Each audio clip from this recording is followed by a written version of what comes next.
The soft glow of dawn spread across the forest, bathing the trees in gentle light. In a cozy nest perched high in an oak tree, Mama Robin woke with a start.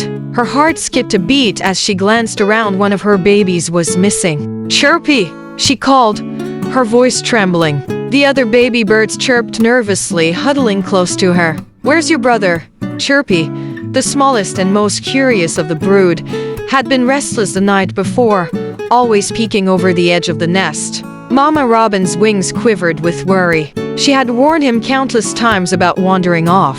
Down below, in the damp grass of the forest floor, little Chirpy shivered. The world looked so big and strange from where he sat.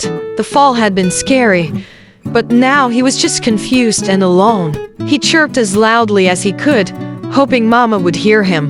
Up in the tree, Mama Robin heard the faintest sound. Her sharp eyes scanned the ground below until she spotted a tiny movement near a cluster of ferns. Relief mixed with fear as she swooped down to him. "Chirpy!" she cried, landing beside her trembling baby. "What were you thinking?"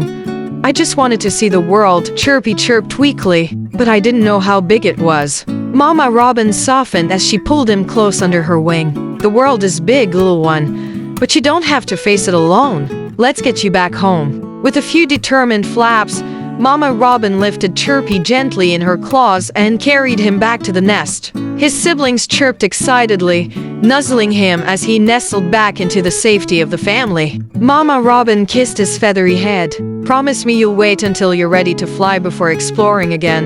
"I promise, Mama," Chirpy said, snuggling closer. And this time, he meant it.